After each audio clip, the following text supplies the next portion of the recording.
Welcome. Welcome back. Believe it or not, we're moving on to a second episode. Uh this is the Colonel and the Kid podcast.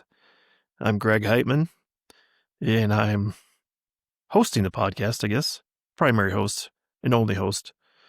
I'm still without a guest today and without a producer, so I'm executive producing my own show, trying to do my best to make it worth your while to listen in and be infotained.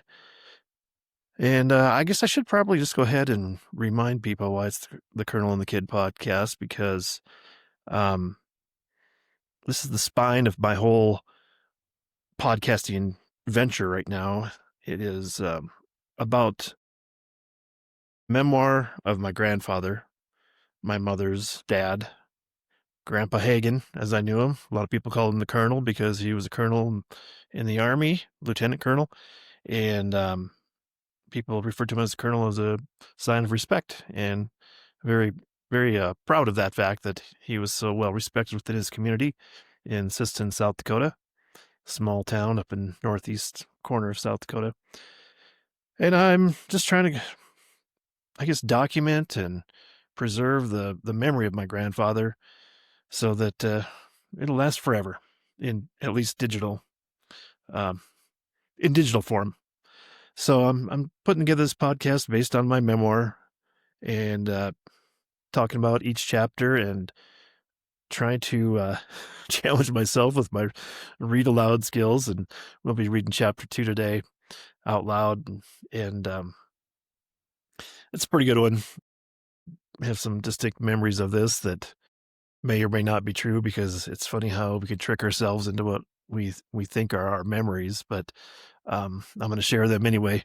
True or false? Maybe this is, I say this is my first work of nonfiction. I've written 9 other books, and this is my 10th book and the first nonfiction. But sometimes I wonder myself if if it is truly nonfiction, or if I've just imagined things, or thought about things so long that I believe things that were never true in the first place. But yeah, it probably doesn't matter that much. It's just something that can be shared and hopefully enjoyed by everyone. And I guess maybe that's my main point and example of this, of doing what I'm doing with the memoir and now the podcast, is trying to light a fire under other people to talk to their grandparents right now while they're still alive and with us, and you can document some of their stories and really document the memories that you have, because over time they kind of fade and maybe they become nonfiction memories, like maybe I'm I'm going through right now. So welcome to the podcast, and I'm glad you're here, and hopefully you're enjoying it, and liking and subscribing and whatever podcast speak that people like to say.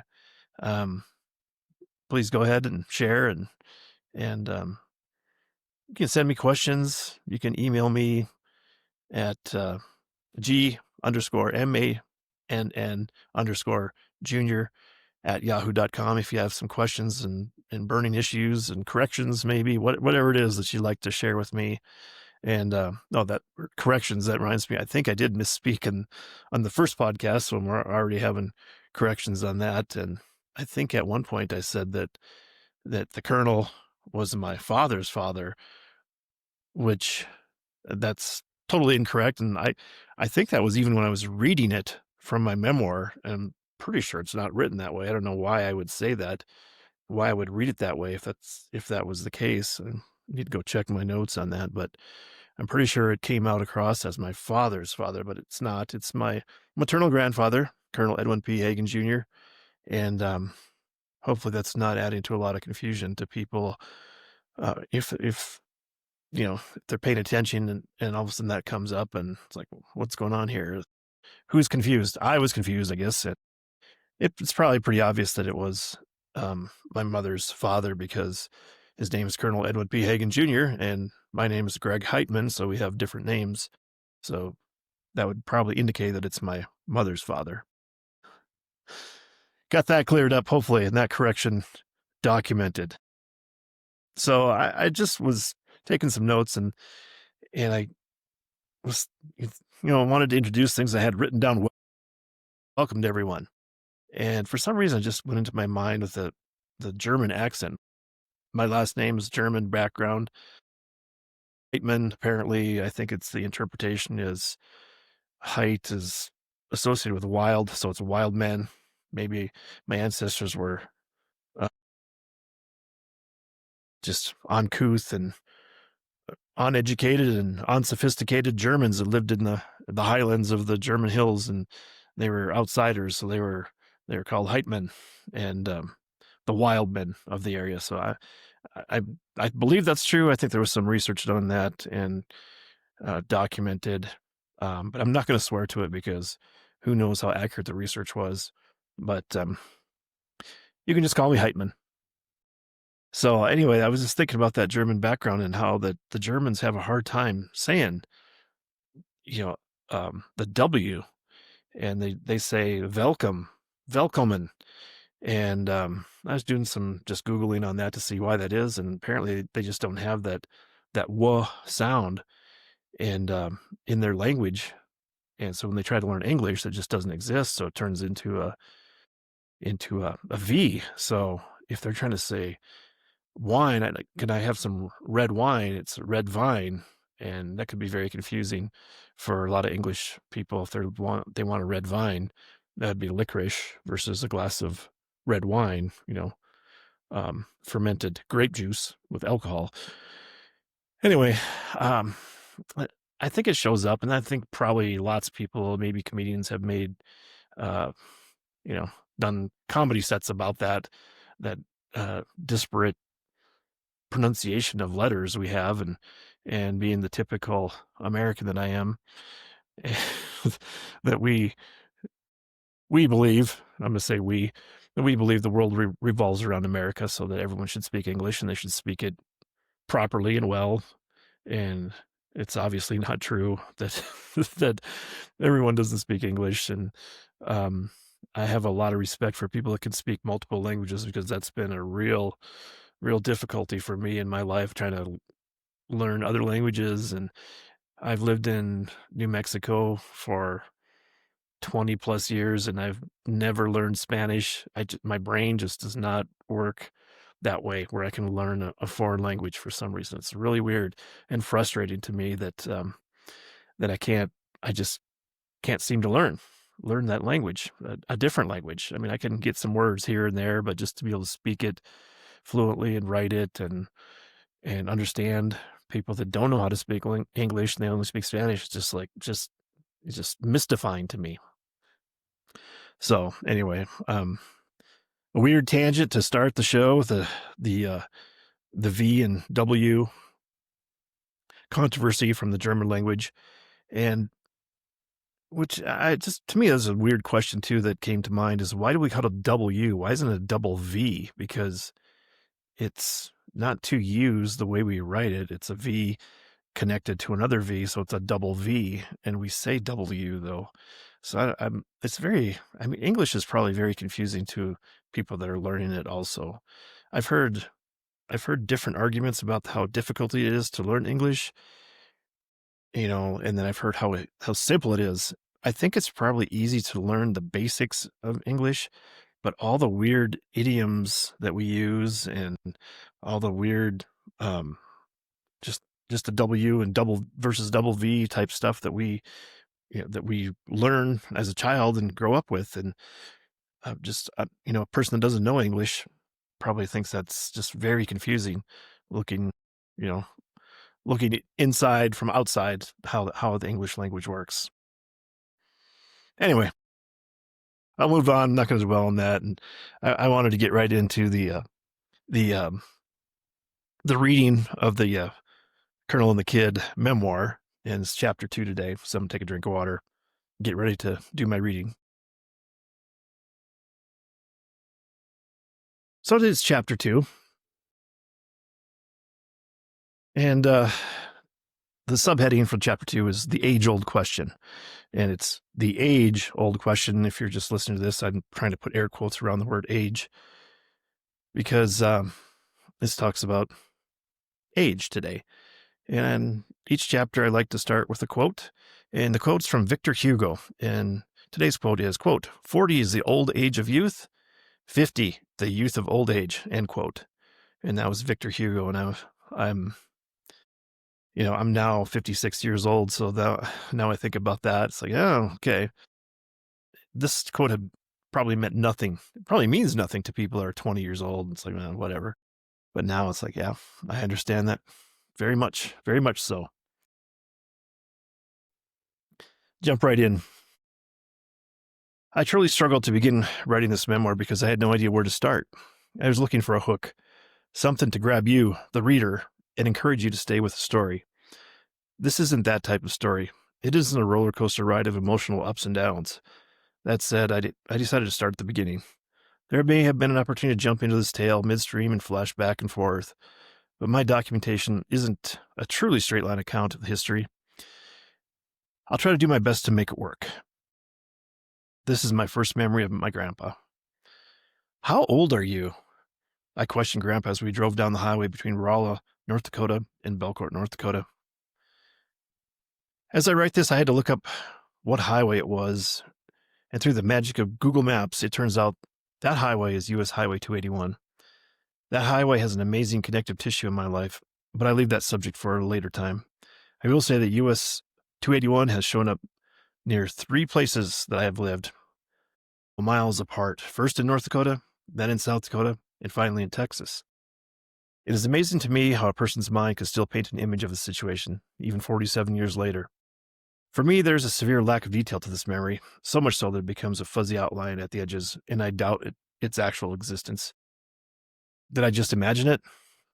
I'm aware that people with perfect recall exist in the world. You could ask them a question about a day in their life 20 years ago, and they'd know everything about it. The time they woke up in the morning, the clothes they were wearing, what they had for lunch, and anything else in exquisite detail surrounding that event. That is not how my memory works. The peripheral particulars evade me.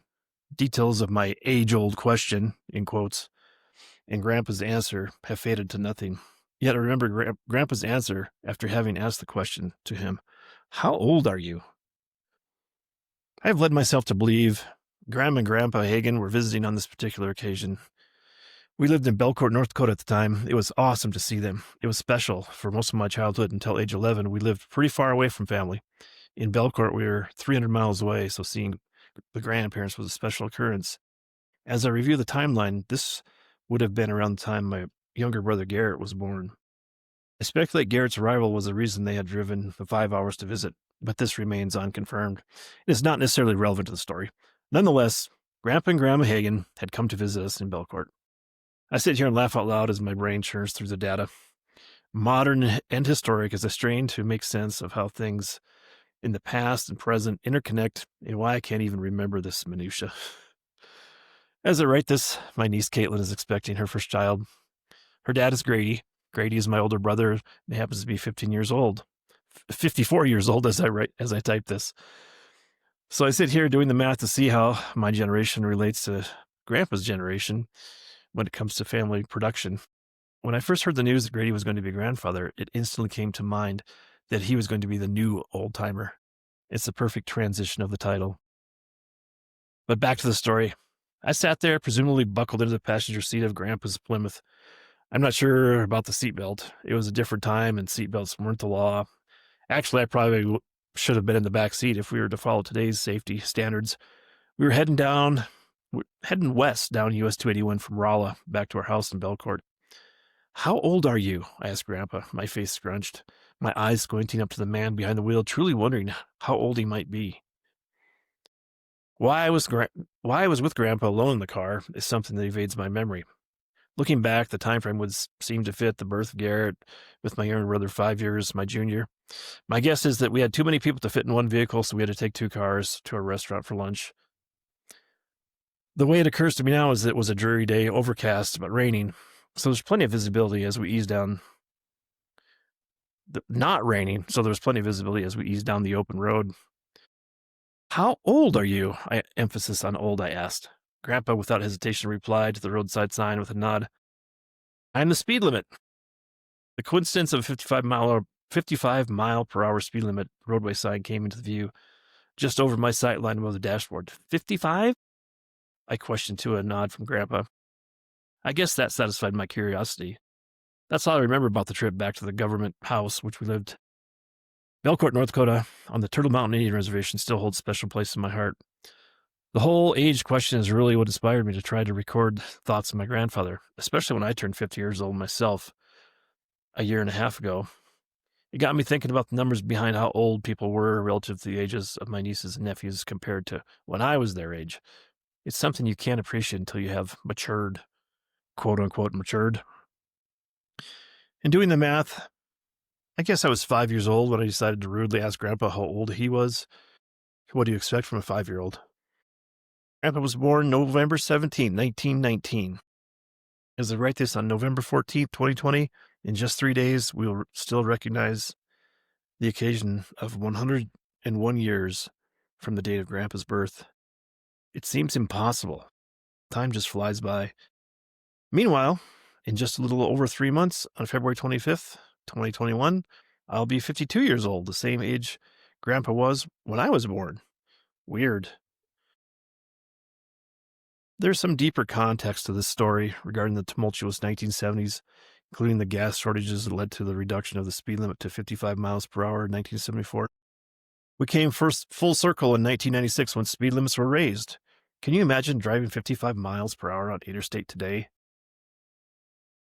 As an aside, with the mention of Belcourt, my thoughts can't help but land on Shiner.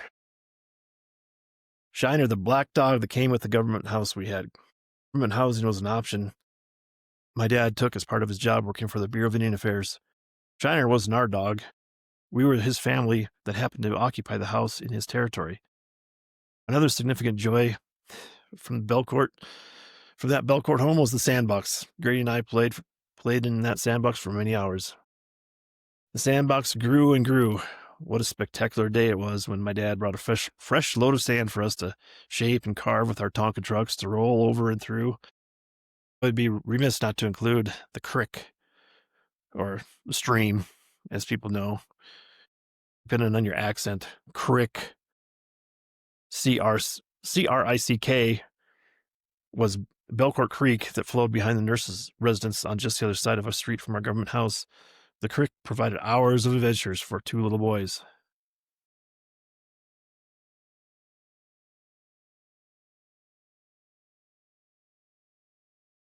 That's the end of the chapter for the age-old question. And I like to start each chapter with a quote and end each chapter with a quote. And the quote I chose to end the chapter 2 of the age-old question is, quote, "Age is just a number," end quote, said by billions of people around the world. Anyway, I guess I made it through the reading. Not too bad. Not great, but not terrible. Could be better. Hopefully we'll improve over time. Probably better than the last time. I read from the screen this time, so my eye contact wasn't looking down at the page, which last time I had printed out, I just read from the page and tried to read from the page. Probably not very well, but I did read from the page, and we'll keep working on that and get better and better. And pretty soon we'll have our own audiobook of The Colonel and the Kid, the memoir of my grandfather. So anyway, I want to move on to some sports today because it's Friday. Friday, September 19th, I believe. And I wanted to go ahead and pick some games for the NFL. We had the game last night, Thursday Night Football, and I gave you the preview last time. There's my cuckoo clock. I guess I do have a guest today on my podcast. It's the German cuckoo clock chiming in the bottom of the hour. It's 3:30 right now, and I just noticed my watch is dead. My Apple Watch is dead, so it's not recording my heart rate during this podcast to see if I could check that and see if I was staying calm during the recording of this. So there's a giant fail for today. Anyway, picking games. So I gave a warning about the Bills and Dolphins game the other day. Was that Wednesday or Tuesday or Wednesday? Whenever I recorded that, the first one. And I was wondering if the Dolphins would show up, and there was talk about Mike McDaniel, the coach of the Dolphins, being fired if they had a bad game or they got blown out on Thursday night. But they hung in there. It was a close game, tied at halftime uh, in Buffalo. So Dolphins had their work cut out for them. Couldn't do it. They got beat last night, and yeah, not too bad. I think it was by 10 points. So they hung in there, and we'll see if Mike McDaniel's job is safe for a little while longer. But I did want to make the rest of the picks for the week. I did pick the Bills in my pick'em pool, and that's one thing I wanted to go through today was just these. I'm not trying to encourage gambling. I discourage gambling because it can be very frustrating and you can lose money. Unless you have just a lot of extra money lying around, you probably shouldn't be gambling because it's just a waste of time and effort because it's sports. It's totally unpredictable. If you knew anything about it, if you were able to predict something, it really wouldn't be sports because it's it's total. It's like flipping a coin and guessing if it's going to land on heads or tails. I think there's just so much randomness that it's virtually impossible to pick these games. But it's fun to try to pick just and see how you do. And if you have a little extra money that you don't care about, sure, go ahead and bet on it. It's almost like just taking your paper money, and lighting it on fire, as far as I'm concerned. So I make these picks. I say they're on the money line. There's no um, giving 3.5 points or getting 3.5 points. We're giving or getting points at all. It's just you just pick the winners and see if they win or see if they lose. So I did. I'm in a Yahoo pool just to pick them. It's no money involved. It's just for pride, I guess. A Yahoo pick'em pool. And I did pick the Bills last night, and they won. And didn't matter how many points they won by. It was just a straight pick'em pool. And that's the way the picks will be all year, and we'll see how I do and tally it up and see how it goes. So this is the first full week I'm doing it, and I'll give you the report next week on the next podcast, unless something happens and I have to have an emergency podcast and the games haven't been played. But anyway, moving on. The first game that I wanted to talk about was the Packers at Browns. And because I'm a Vikings fan, long-suffering Vikings fan, I think I had probably mentioned that last time, that it's the Packers at Browns, and I hate the Packers. I don't think I guess that goes without saying, but I'm going to pick the Packers to win because I think they are a pretty tough team this year. However, I don't think it's going to be a blowout like a lot of people are talking about. I think it's going to be a close game, and Packers will win, and we'll know a lot more about how things are balancing out the league after this week 3 of the NFL. Yeah, starting with this game, Packers at Browns, because I think it's going to indicate that maybe the Browns are better than what their record is, and the Packers are probably going to win and still be looking at 3-0, and people are going to be jumping on that bandwagon and say, "Oh yeah, here's the next Super Bowl winner." And I would say, yeah, tamp down the expectations on that. It's a long season. And also, Jordan Love, the quarterback for the Packers, he has a history of getting injured. So we'll see how that goes. Second game, Colts at Titans. Another game that I don't care about, really. I don't like either of these teams. Don't follow them that much. I'm going to pick the Colts to win this game. Just listening here and there, people are saying, "Oh, the Titans are probably going to win. They're at home." And the Colts are 2-0 so far, and they're probably overrated. It's like, nah, I don't know. Who knows? I just think that you have Daniel Jones at quarterback for the Colts. He came into the Vikings locker room last year when he got cut from the Giants.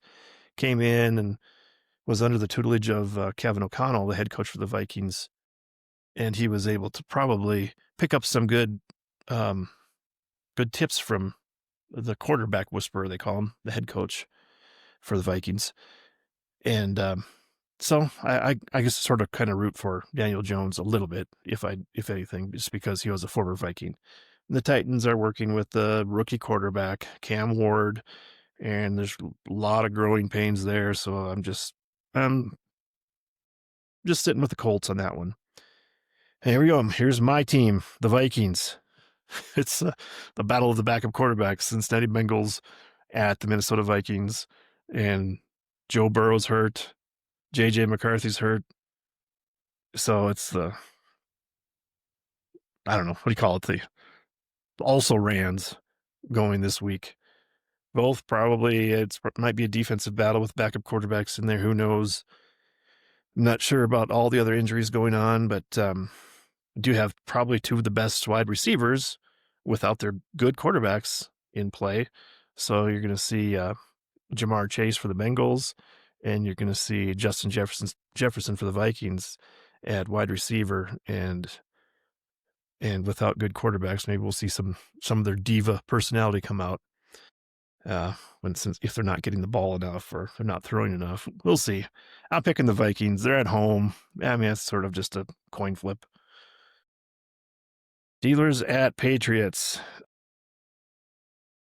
I don't know. Steelers defense is terrible this year. Apparently, the steel curtain is more of a, I guess, a lace, more of a lace curtain.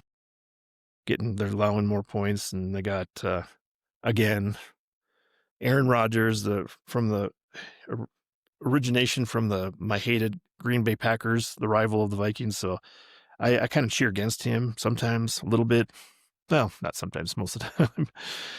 And the Patriots, tell you what, Tom Brady isn't walking through that door. So I'm picking the Steelers to be able to go ahead and beat the, or I'm picking the Steelers to beat the Patriots, and just, another game I really have very little interest in watching or hearing about, but it's gonna be played, and I'm gonna pick it, and pretty much probably a coin flip again. Rams at Eagles. I'm just going Eagles on this. They're at home. It's hard to come from the West Coast to the East Coast playing the early game. I think it's probably the early game. They're on their West Coast time, and the Eagles are defending champs, and they are playing the very conservative, boring defense first type game. They're not trying to really roll out any sort of offense yet. So I just think the Eagles will just bore us to death and on to victory. They'll be 3-0 to start. And Rams, I would never count them out, though. I would never bet real money on this game, and I would just go ahead and see what happens with the Eagles on that. And I'm not an Eagles fan either. I really dislike the Eagles fans and just their terrible attitudes and just their arrogance of how they treat other fans in, visiting fans in their stadium and everything else. And so it would do my heart good to see the Eagles lose, but I'm not picking them to lose. Mark down the Eagles on that one. Jets at Buccaneers. Don't really know. I've heard now that the Buccaneers have a lot of injuries. Justin Fields, starting quarterback for the Jets, concussion last week, is out this week, so they'll have a backup in for the Jets. I don't even know who the Jets' backup quarterback is. I'm picking the Buccaneers. Moving on. Raiders at Washington Redskins. I'm picking the Redskins. Some people call them the Commanders. I'm a traditionalist. Redskins, I have really always liked that logo of the Redskins that they used to have with the Indian chief in profile. And not to get too political on it, but I think that there was a lot of mistakes made with changing these names. I don't think it was offending anybody but some of the most sensitive people in the world out there. And again, I apologize if you are indeed offended on this, but I think that you got to keep in mind what the context of this is. This is an NFL sports team. It's there. I think it's pretty much there. The Redskins was to honor the Native Americans in the country, and with a beautiful logo like that, I think to me it said a lot about how we respect that indigenous culture of this country, and just to take it away and, shove it down the into the garbage can of history is like, it's a shame. It's a shame to me that to go and just do that to the history of the league, of the NFL, and just to history of the, being of the Native Americans being honored by this symbol on the helmet. So anyway, enough said on that. I'm picking the Redskins on that. Who knows? What's his name? Jaden Daniels, quarterback for the Redskins, is injured. He's got a sprained knee. I'm not sure if he's even going to play. Raiders are much better, I think, than what people might see. Geno Smith can be good. He has flashes of brilliance, but throws this random interception once in a while and makes some bad decisions here and there. But overall, I think the Raiders could be an improving team this year. That said, based on watching them, they played on Monday night against the Chargers. Watching their offensive line, that was a lot to be desired. So we'll see. I'm picking Redskins. Texans at Jags. Jaguars, I really don't care about either of these teams. Jaguars are at home. I'm picking them. Broncos at Chargers. I'm going Chargers. I really dislike Sean Payton, the head coach of the Broncos. He was the former coach at New Orleans when they won the Super Bowl. Back in 2009, they beat the Vikings at the Superdome, and that was the year of the Bounty Gate. Sean Payton was suspended for a year for putting bounties on people and trying to hurt people. Supposedly, that was the defensive coordinator, Greg Williams. He was suspended indefinitely, and I think he's been reinstated back in the NFL, but it's a joke. I mean, it never did anything. It's an embarrassment to the NFL that they didn't just take away their championship, because they ended up winning the Super Bowl. They beat the Indianapolis Colts, and I think it's a real a stain on the NFL that they did that, allowed that to happen, and basically tried to injure the Vikings quarterback that year in the NFC Championship game. With New Orleans Saints played the Vikings, and it was Brett Favre, and he was so beat up in black and blue. It was just a bunch of cheap shots on him, and I still feel like it's that justice was never served in that situation. Anyway, I hate Sean Payton, basically, so I'm picking against him. Doesn't mean that he can't win. I just will never cheer for him or try to, if I think there's a chance he's going to lose, I'm going to hope that he loses. So I'll move on. Saints and Seahawks. Here we go. I hate the Saints because of the situation that it was a long time ago. It was a different coach, but I still hate the Saints. Saints are playing the Seahawks. I'm picking the Seahawks because it's at Seahawks. Tough place to go play. It's a long trip up there. Seattle has some loud fans. Can be very difficult to play up there in Seattle. So picking Seahawks. Oh, let's see. Cowboys at Bears. This is going to be interesting because I think we've seen that the Bears are terrible.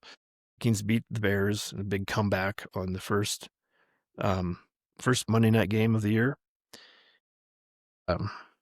Then the Bears got just trounced by Detroit last week, 52-21 or somewhere around there. Just a total beatdown. And the Cowboys lost to the Eagles in a close game to open the season.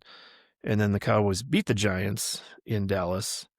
And apparently the defenses are terrible for both Bears and Cowboys. So this could be a real indicator of how maybe they'll play to a 40-40 tie, and we'll know that the Cowboys and Bears are not actual contenders for anything this year. So Cowboys, that's what I'm picking this week for that game. Cardinals at 49ers. 49ers are just being bludgeoned by injuries. So I'm just going to go with Cardinals. I know it's in San Francisco, and I think that 49ers are favored. Kyler Murray, I think, can go in there and just beat him. just beat the injured team. So going Cardinals. Interesting game on Sunday Night Football. Chiefs at Giants. I mean, both teams are 0-2. Chiefs are, I mean, the dynasty is apparently over. That's by all indications for the Kansas City Chiefs. I mean, again, the Chiefs, going back to the Redskins reference, now we have the Chiefs here. And I mean, what's the difference between a Chiefs reference and Redskins reference? I mean, you're still trying to indicate that you have this Native American culture. The indigenous culture was very warrior-like because that's how we've transferred that image to our sports teams throughout, and we honor that warrior mentality with the names. So again, we have Kansas City Chiefs, and NFL didn't make the Chiefs change the name. They might as well have. I mean, they changed the Cleveland Indians to Cleveland Guardians, which just makes no sense at all to me. So anyway, so back to the Chiefs at Giants. I think the Chiefs are just gonna demolish the Giants, and we're gonna say not so fast. Little nod to Lee Corso, retired college football analyst all these years. Lee Corso, not so fast with the Chiefs, burying the Chiefs. I think the Chiefs can, come back, get a victory, be 1-2, led by Patrick Mahomes, and be on their way to righting that ship and, competing for the West, the AFC West division title. I don't think they're going to make it to win the title. They might maybe squeak into the playoffs, but if the Chiefs lose to the Giants, I think we could pretty much bury that dynasty and say, yeah, their run is over and moving on to the next generation of parity in the NFL and see who the next champions are going to be. And that may be the next game. Lions at Ravens. So, I want to make sure I have the Chiefs over the Giants, but Lions at Ravens for Monday night game. This by all accounts should be a good game on paper. Lions at Ravens. Couple of top offenses in the last few years going at it. Lions have had some coaching changes at their defense and offensive coordinator positions, so they're kind of maybe a little unstable the beginning of the year. Both teams are 1-1 on the year so far. Looking forward to maybe a highly entertaining offensive game back and forth. Could be, maybe not. I'm picking the Ravens at home. A little inside my fantasy team, my primary fantasy team, I did pick up Jared Goff, so that might be the kiss of death for him. He might have a terrible game now as my fantasy quarterback, so I'm crossing my fingers that we can do better. I just got rid of Kyler Murray, and that's why I picked the Cardinals over the 49ers, because I assume since I got rid of Kyler Murray from my fantasy team that he will have a huge game and probably single-handedly carry the Cardinals to victory. And if I would have kept him, I would have for sure won my fantasy game, but I didn't. So now things are spiraling out of control. Just everything against my fantasy teams. But in this case, I am going to go Ravens over the Lions, and I will even pick a score in this one. I'm going to say Lions 27, Ravens 38. So I think it'll be fairly entertaining, but well within hand with an 11-point victory for the Ravens. Oh, and that's a lot of information to digest and hear about in our conversation with the NFL. Albeit, again, it's a one-sided conversation with my forecasting abilities for picking games. We'll see how I do. But one of the things I guess maybe I didn't mention in the inaugural podcast is that I'm a big music guy, and I do like music, and it's kind of sad that you just can't play all this music on these podcasts because of copyright stuff. And that's fine, but it's a big part of my life and a big part of culture, I think, just to be able to talk about music and consider it. And I don't think I even mentioned any of that in the first podcast, but I wanted to bring it up for this because I think I probably will be talking about um, music and my taste and my list of music that I put together, and I in my previous career writing for my office newsletter or my organizational newsletter. It was the Federal Highway Administration, our national newsletter. I would put together my musical lists, once a quarter, and they'd be published for people to consider on my topical lists. And I'd have you know, um, lists about magic. So I'd have all songs, a whole list of songs that talked about magic, or list of talks about water in, and they're all songs that had that in their title. And today I wanted just to talk about music a little, just a quick list of songs. And these are what I listed as my perfect 10. And I came to that topic because listening to my Sirius XM radio, the Classic Rewind, Channel 25, it's like 80s cassette tape music. That's why they call it Rewind. So you can rewind your cassette disc or cassette deck tape. And they're having a little promotion right now where you can email them and send in your 10 songs of that era, the Classic Rewind era.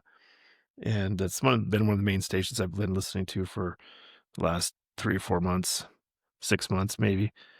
And it's 80s music, and it's kind of rock. I guess it's rock, not pop music, classic rock almost. So I put together my 10. I'm going to send in this this list on October 10th, which is 10/10 coming up. They're just going to take people's lists, their top 10 songs, and that's going to be how they're going to pick the songs, and they're going to play people's perfect 10 lists. So I put together my list, and I'll go over that right now. So my number one on the Classic Rewind list is AC/DC. You Shook Me All Night Long.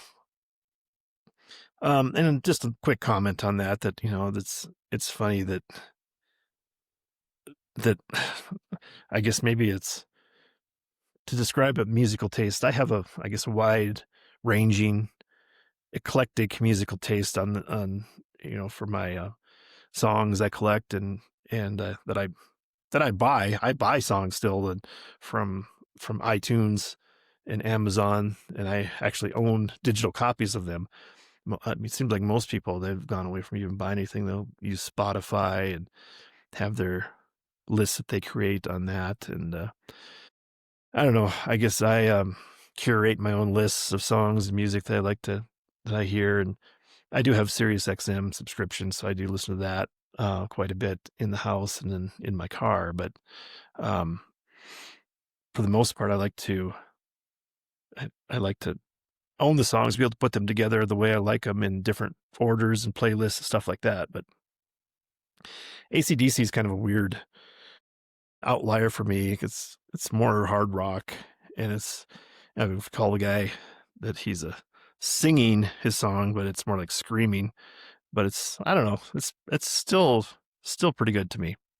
And I'm not saying it's my number one song ever of all time of this list or any other list, but I mean, it falls on my list, and it just happened to take this. It just came to me as the first item that I came to this list. So go down to number 2 is Queen, Crazy Little Thing Called Love. That's one thing that I wanted to vary the list so I didn't have any repeat artists on it. So I have different artists from that genre, that generation, and the rock genre. Crazy Little Thing Called Love. I really like that song, and I really like the cover of Dwight Yoakam doing it for the Gap commercial many years ago. He did a cover of that, country song, country cover of Crazy Little Thing Called Love. If you haven't seen it, you should Google it, check it out on YouTube, and just check out that arrangement.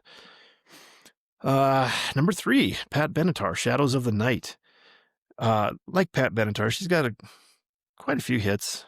But Shadows of the Night, they used to play that the pep band used to play that when I was in high school sports, and at halftime and pregame, they'd be playing that in the band. I always thought they did a really good job arranging that and playing that with, their brass dominant brass instruments dominated in the band and sound, and I thought that always sounded really good, and had to put it on the list. The Who, You Better You Bet. I really get a kick out of that song. The Who has a ton of hits, and I guess they are wrapping up their career. This is the last few concerts they're doing in October, and they're going to be hanging it up. I think they're what in their 80s. Pete Townsend and Roger Daltrey, those guys are in their 80s and still touring. Uh, I don't begrudge them anything. They can retire and have a peaceful life when you're 80. I don't sure don't. I guess if you want to do it, that's great. But I don't think we should begrudge them anything if they want to retire. Number 5, I have Bon Jovi, and you probably don't know this song. This wasn't a big hit for them, I don't think. Maybe it wasn't. I'm not even sure it was released, but it's a song called "She Don't Know Me." And I heard it when I was in South Dakota in the local classic rock station. And I was like, I don't think I've ever heard this song before. And it's really got a good melody to it. But it's got that Bon Jovi flavor, distinct Bon Jovi. And I don't think I've even heard it on the classic rewind station from Sirius XM, but I'm hoping they'll play it and kind of put it in their rotation. Number 6 is sort of a, one hit wonders, small, local, more of a local, I think, very regional band that's in this rock genre. Steel Breeze. I don't know if you guys remember them, and the song called "You Don't Want Me Anymore." It's it's more of a pop rock song probably, and it's the only song I know that they had, and I don't think they've played on Sirius XM Classic Rewind either, but I'm hoping they pick my list and they'll play it and bring it back into the rotation. And number 7 is Vixen. It's a female lead singer rock band, and their song is "Edge of a Broken Heart," which I'll tie back to the list because Bon Jovi had a song called "Edge of a Broken Heart," but this is Vixen's version, totally different song. It's not a cover version of Bon Jovi's song or anything. I'm not sure which one came first, but I think Vixen's "Edge of a Broken Heart" came first. But I think I did hear this on Classic Rewind, so I'm hoping they get enough input from that and put it back in more of a full rotation. Billy Idol, "Hot in the City" comes in at number 8 for me, and that's just a classic song. I think the first time I ever heard it, I think I was visiting my cousins in Sioux Falls, South Dakota, and that was the big city for me going down there in that trip, and heard it on the radio. And I remember my cousin talking about that song, and they have a part where the song kind of stops for a second, and they yell out, the name of a city, and the default was New York. They yell out New York, but I think that a lot of the bigger cities had their own name interjected into the song, so they would have that pause, and they could say Sioux Falls instead of New York. And Billy Idol, I think he's very underrated as a performer and singer. And I don't think he's in the Rock Hall of Fame. I think there's been a big push to get him in, and I think there's sort of some hard feelings that he's not there already. And hopefully he'll get into the Rock and Roll Hall of Fame, which I've never been to, like to go to. Maybe I'll do that sometime in my newly retired state. Number 9, I could have put quite a few songs from Billy Squier. There's 6 or 7 songs of Billy Squier that I like. I chose "In the Dark" because it seems like it's not as heavily played. I'd like to sneak that in there for Sirius XM on Classic Rewind on MyPerfect10. And of course, I wanted some Bad Company on my list. At number 10, I put in "If You Needed Someone." And that's kind of a slower ballad song from Bad Company. And there's my German cuckoo clock, German craftsmanship, chiming in at the 4 o'clock hour. It could have just waited till I got through the list of my perfect 10, but no, it interrupted number 10. If You Need Someone by Bad Company. Bad Company, I think, is going to the Rock and Roll Hall of Fame, and Paul Rogers, and he's going in. He's the lead singer for most of the Bad Company songs that you might know of. Now, I won't go through the list because I don't want to get distracted. Let me wrap this up here pretty quick. But those are my top 10 for it's called MyPerfect10 at SiriusXM.com. That's where you could email your songs if you want to do it. I'm going to do that as soon as I get done with this podcast. Email them my list and then listen on October 10th, 1010, the Perfect 10 list on SiriusXM. So no sponsors today. I guess I'm kind of hyping SiriusXM, so maybe they'll be my sponsor, one of my sponsors. And again, SiriusXM, please don't sue me if you don't, want to be associated with me. I know you probably don't. I am a customer, but I know it's might be a little, what can I say, controversial to be associated with this podcast, and sometimes I might say something terrible. Who knows? Anyway, I think I'm going to wrap it up there. We got plenty of information to share this week, and try to keep going on, and look forward to seeing you next week on Colonel and the Kid podcast. That's it for today. I won't say goodbye. I'll just say until next time. And I'd like to end again with the maybe a little more inspirational stuff, where the world tends to be a glass half empty attitude, seems like lately. So I like to maybe push you in a little more active direction and stay positive. So I end with these words: knock and the door will be open to you. Seek and you will find. Ask and you shall be given. Thank you for joining today, and look forward to more in the future.